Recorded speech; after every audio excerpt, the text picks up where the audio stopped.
this is actually part 2 in our video series. Our first one was what it's like for buyers and answering questions for buyers who want to buy a home here in Nova Scotia.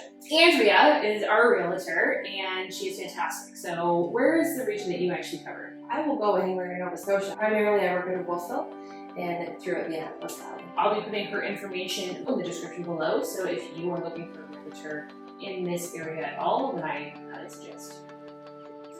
If you have any questions for Andrea, please comment below with any questions you have about selling or buying, really, it doesn't really matter. We're going to start with, why should people move to Nova Scotia? Nova Scotia has so much to offer.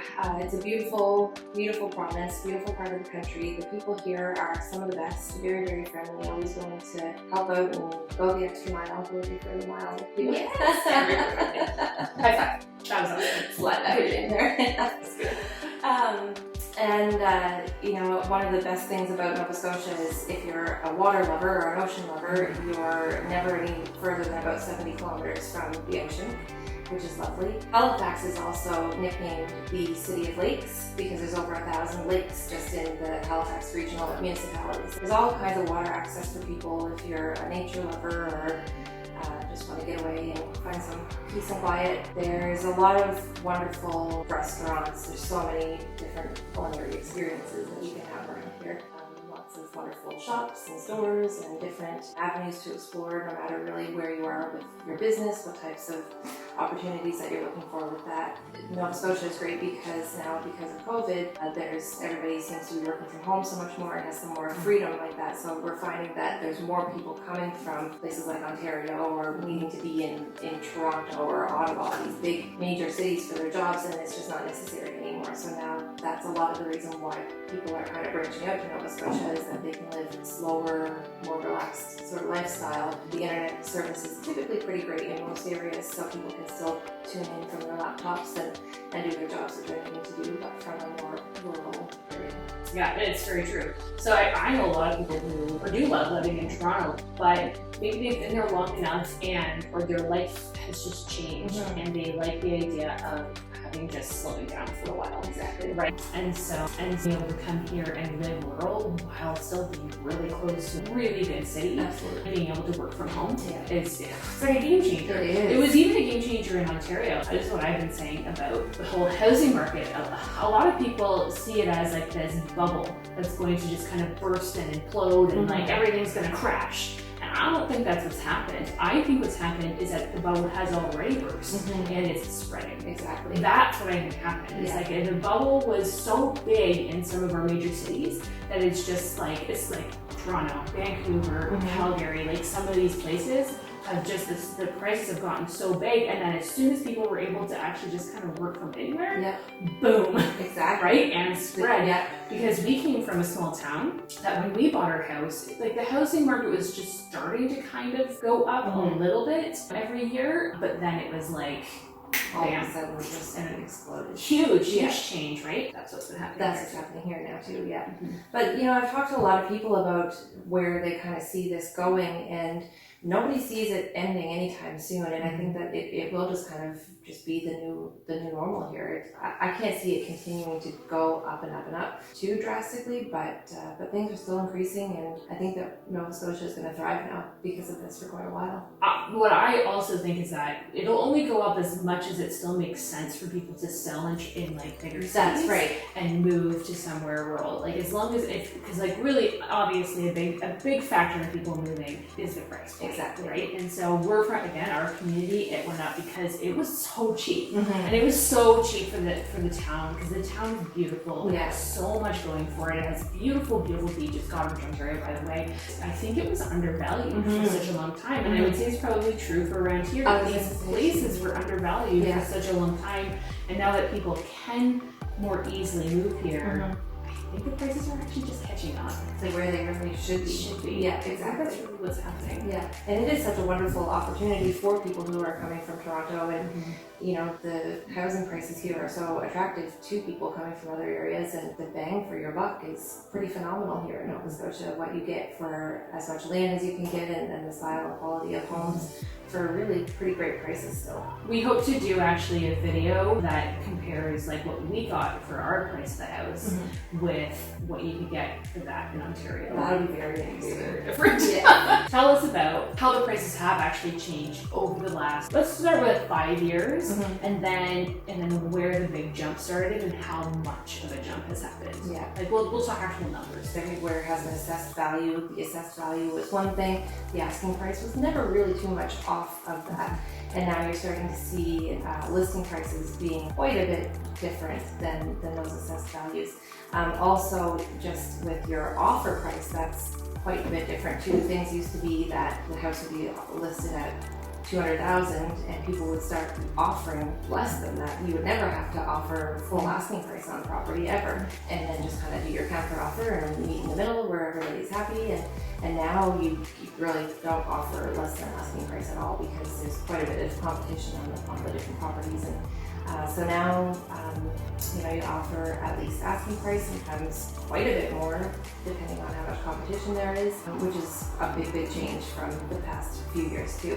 So I would like to know how much has it changed, like a house like this one 2 years ago. I think when we bought it was like 100,000, and then when we bought it was 75,000 more than that. Exactly. Like they basically went up 75,000 in 2 years. Yeah. Which, I mean, I think Toronto folks would be like, oh, that's nothing. Yeah. Because their houses are going like, it's just like it's Mad House. Right here's Mad House, there's like Mad House. Yeah. But it's still huge. Like, so let's say even 5 or so years ago, what would have it been like a percentage? If you bought it for 100,000, but Like you sold it and a couple of years later, like maybe like 130, wouldn't have gone up really a whole lot. Certainly not like the differences that we're seeing now with, you could buy a house for 100,000 a few years ago, and now it would be, well, depending on the type of house, but you could ask, at least 150 or a couple 100,000 more now than you ever used to be able to ask. Before it was just every year by year, you could just have a very gradual increase in the asking prices, but that's a lot of the reason why now. I think one of your other questions is why is now a good time to sell? Absolutely, now is the best time to sell for sure because of the amount of money that you can make off of your home now, whereas before, the opportunity to really sell for these kind of prices just didn't exist. For a while, it was a normal steady increase, 10 to 20,000 a year, just kind of normal steady increase on property, depending on probably the property itself. Exactly. A lot of factors, There's right? A lot of it factors wouldn't do any updates, exactly. There's certain things, but we'll just kind of say generally around 10 to 20. And then you get to this whole craziness that's been happening the last couple of years, and it's jumped, and you can go up 50, 100, 200,000, whatever, like depending again on the property and the demand in that area and all that kind of stuff. It has drastically changed. Do you think now, being the buyer coming in, do you sell because you purchased something a couple of years ago and now it's like, huge change? Would you say that increment is going to continue in big steps, or do you think that increment's going to slow down to slightly more normal steps at this point in time? I think that maybe for the next year, we might still see prices really increasing in because everyone's kind of playing with this new market. We've never ever had anything like this before. Sellers and realtors are just kind of trying to push the boundaries a little bit. So at this point, it's still a bit of a guessing game, really, just to see where the best balance is for asking prices. So I think that maybe over the next year, things will still increase a little bit, but I do imagine it to settle down over the next few years. I wouldn't be surprised if it's somewhat dictated by the large cities and how much they increase. Exactly. If they continue to increase and they continue to have way more people who want to buy than who can buy, then they continue to come out. That's too, right? Yeah, so our prices kind of change accordingly. With this big change, I know I have seen a lot of both sides of how this might affect Nova Scotia. This is a little bit of a touchy subject, but we'll try to go with both sides and then talk about both sides. How do you see that it's affecting Nova Scotia? I think that it's a wonderful thing for Nova Scotia personally. I think that it's going to really increase the tourism because people are moving to Nova Scotia to be full-time residents, but a lot of you have never ever been here before, so there's so much that you're going to want to check out in your now new home province. So I think it's going to be overall a really great thing. So I think that, some people probably think that maybe the feel of the province might be a little bit different because of so many people coming from so many different areas, but I think it's just going to add to the diversity of the province. And what I've noticed is it seems like a lot of people are moving back. People who actually used to live in Nova Scotia and are moving back. I think that's actually a large number. It is, yeah. And I think that's a really great thing, because I lived in Calgary for 3 years, and everybody that I met pretty much out there, I was so excited to meet people from Alberta, and everybody that I'd meet, they have lived in Alberta for a long time, but they're originally from the East Coast, and they were there for the boom that was happening there, and job opportunities, and everybody has to kind of go where they're going to be the most successful. So I think that it's a nice thing that now people can come from those areas and come back home again and retire here sometimes in some cases, or come here and continue to work, because we're starting to thrive here now, and we're booming as well. And so it's a nice chance for other people who are forced to move out of Nova Scotia to be able to come back. And I do think, I know for ourselves, and even from, I think a lot of what I see again in the groups and the groups, by the way, because I did this in the other video, the groups are move to Nova Scotia, ask Nova Scotia, Ontario to Nova Scotia, the three that I can think of. Stuck in my head. So, in asking those groups, I feel like a lot of people are coming here from out of province, like the ones who are not originally from here, are coming from out of province. I think they're coming here because they know that the way of life here is, slower and friendlier and all that kind of stuff. And that's what they want. I would say majority. I mean, you can't speak for everybody, and I'm sure there's going to be, a few bad eggs in there. But, but I think most people coming here understand that that's kind of the culture here, and that's partly why. That's why they want to right? And for us, we're like, I want to go somewhere that's, this beautiful, slow, adventurous, and also like friendly and lovely place. So, and I will put in here, because I know a lot of concerns are around housing shortages. I think that's actually happening everywhere where we're from. It's huge. It is huge as well, like our hometown and our area. Just the housing shortages are crazy right now everywhere. Yeah. So how is that impacting Nova Scotia? Mostly for sellers, it is something that people are really thinking about, because it's such a good opportunity for people to sell their homes right now and make more money than they ever could on them. But the main question everyone asks is, okay, I'd love to sell my home, but where am I going to go?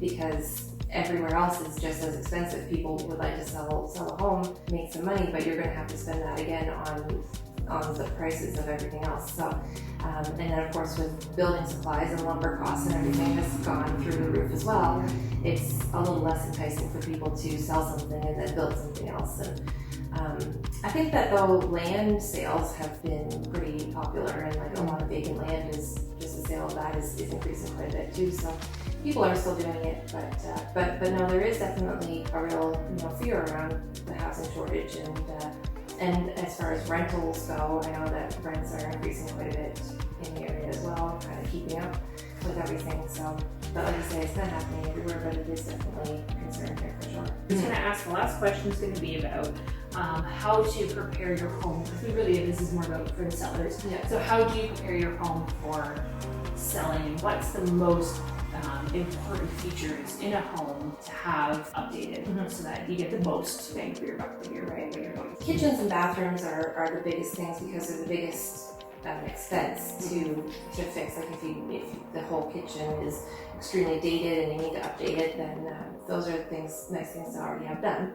Of course, everybody's personal taste is different, so that's an important thing, is to think if you are going to do any kind of upgrades with the thought of selling, don't put in anything super crazy and wild colors in your painting and things like that. You want to keep it kind of neutral to appeal to everybody's tastes. If replacing bathroom fixtures and kitchen appliance, like your countertops and cupboards like that, if that's not feasible for you to do, one thing I find that really helps is just make sure that the high traffic zones in your house are like freshly painted. The trims around your doors and your where you're using the doorknobs and stuff, sometimes those can get kind of gungy and a little bit of paint chipped off. People comment on kitchen cupboards quite a bit if there's scratches in the paint, or if anything kind of looks worn in certain areas.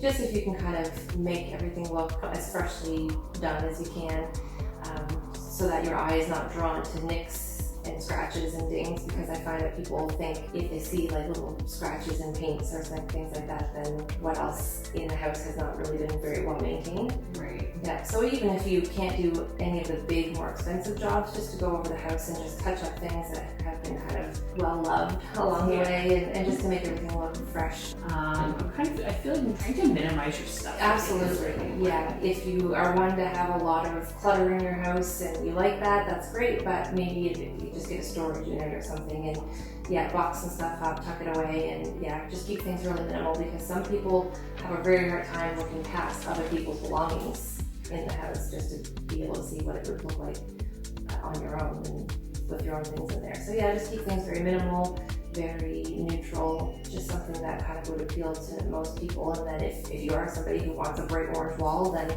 you don't have something dark that you have to start painting over from the beginning, Thank you, Andrea, for your help. I'm hoping that this was informative. If you have any questions to ask Andrea about selling your home, please put it in the comments below. She would be, I'm sure, very happy to help you.